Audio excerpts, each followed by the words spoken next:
Hi friends, welcome to our channel. இன்னைக்கு நாம பார்க்க போறதே சூப்பரான ஒரு ஸ்நாக்ஸ் ரெசிபி தான். வாங்க வீடியோக்குள்ள போலாம்.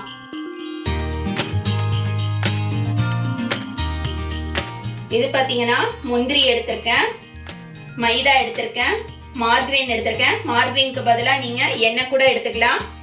எண்ணெய் இல்லனா வெண்ணெய் இது ரெண்டுல ஏதாவது ஒன்னு கூட எடுத்துக்கலாம். எசன்ஸ் எடுத்துர்க்கேன், கலர் எடுத்துர்க்கேன். கலர் வந்து நமக்கு ஆப்ஷனல் தான், வேணும்னா ஆட் பண்ணிக்கோங்க, இல்லனா ஸ்கிப் பண்ணிக்கோங்க. சீனி எடுத்துர்க்கேன், சீனி வந்து மிக்ஸி ஜார்ல போட்டுருக்கேன். 1/4 கப் அளவுக்கு எடுத்துர்க்கேன். ஃபர்ஸ்ட் சீனியை நம்ம பவுடர் பண்ணிக்கலாம். சீனி வந்து பவுடர் பண்ணியாச்சு, 1/4 கப் சீனி. இது கூட 1/2 கப் அளவுக்கு மார்கரைன் எடுத்து வச்சிருக்கேன், அதை சேர்த்துக்கலாம்.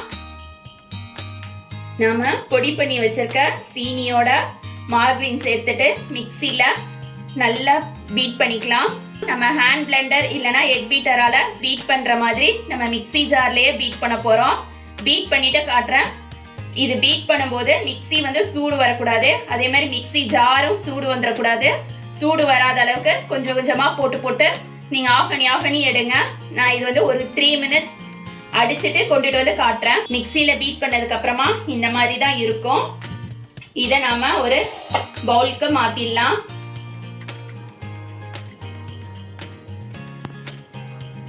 இது கூடவே 1/4 டீஸ்பூன் அளவுக்கு பேக்கிங் சோடா ஆட் பண்ணிக்கலாம். 1/2 டீஸ்பூன் பேக்கிங் பவுடர் ஆட் பண்ணிக்கலாம். ஆட் பண்ணிட்டு நல்லா மிக்ஸ் பண்ணிக்கலாம்.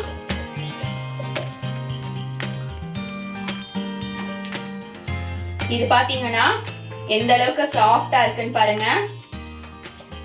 இதுல 1 கப் அளவுக்கு மைதா ஆட் பண்ணிக்கலாம். சிரோட்டி ரவை அப்படின்னு சொல்லிட்டு மார்க்கெட்ல கிடைக்கும். நார்மல் ரவையை விட இது வந்து பவுடரா இருக்கும். கொஞ்சம் கையில எடுத்து காட்டுறேன் பாருங்க, ஃபைன் பவுடரா இருக்கும், நல்ல பொடிசா இருக்கும்.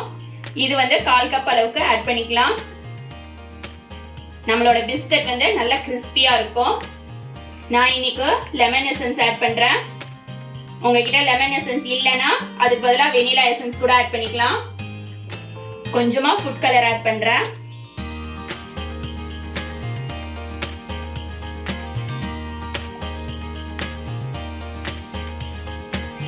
இதுல தண்ணி எதுவும் சேர்க்க கூடாது.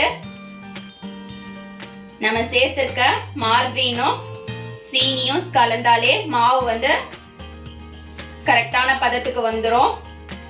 இதை பிசைஞ்சிட்டு நான் உங்களுக்கு காட்டுறேன். மாவு ரெடி ஆயிடுச்சு. இதை இப்படி ஓரமா வச்சுக்கலாம். உங்க வீட்டுல உரல் இருந்ததுன்னா அந்த மாதிரி எடுத்துக்கோங்க. எடுத்து வச்சிருக்க முந்திரிய கொஞ்சமா போட்டு ஒன்னும் பாதியமா இடிச்சுக்கலாம். தூளாக்க கூடாது.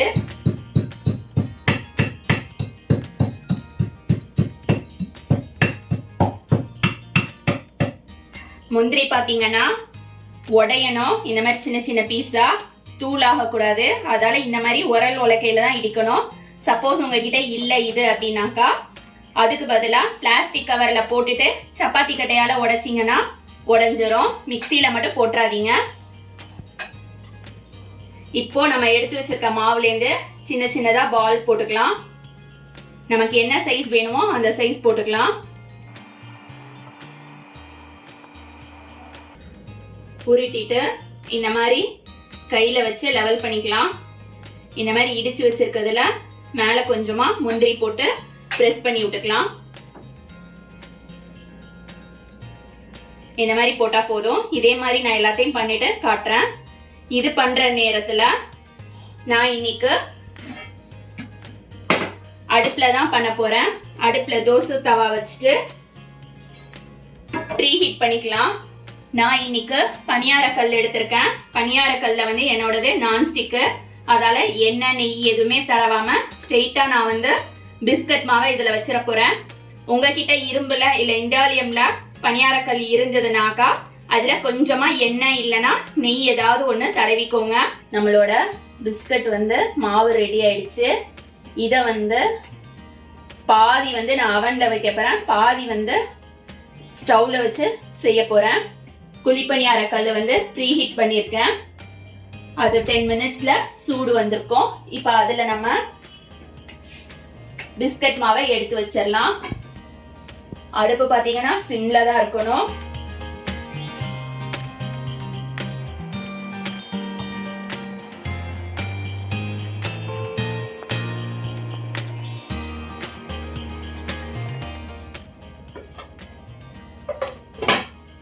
மூடி போட்டு நம்ம ஒரு 15 மினிட்ஸ் வந்து அப்படியே வச்சிருக்கலாம்.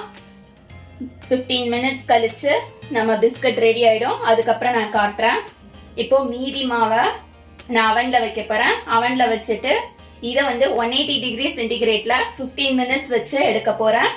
இதையும் வச்சுட்டு நான் எடுத்து காட்டுறேன். நம்மளோட பிஸ்கட் ரெடி ஆயிடுச்சு. எந்த அளவுக்கு கலர் வந்திருக்கு பாருங்க. தட்டி காட்டுறேன். சத்தம் கேக்குதா? அந்த அளவுக்கு நல்லா கிறிஸ்பியா இருக்கு. உடைச்சு காட்டுறேன். எந்த அளவுக்கு தூளா வந்துச்சு பாருங்க. நாம பேக்கரியில வாங்குற மாதிரியே நம்மளோட பிஸ்கட் ரெடி ஆயிடுச்சு. இது பாத்தீங்கன்னா ஓவன்ல செஞ்சது. அதே வந்து இது வந்து நம்ம அடுப்புல செஞ்சது. ரெண்டுக்கு டிஃபரன்ஸ் பாத்தீங்கன்னாக்கா இது வந்து 170 டிகிரி சென்டிகிரேட்ல 15 மினிட்ஸ் வச்சு எடுத்தேன். அதே இது வந்து அடுப்புல வந்து சிம்ல வச்சுட்டு half an hour ஆயிடுச்சு எனக்கு பிஸ்கட் வந்து ரெடி ஆகுறதுக்கு. இதே மாதிரி நீங்களும் உங்க வீட்ல செஞ்சு பாருங்க. தேங்க்ஸ் ஃபார் வாட்சிங்.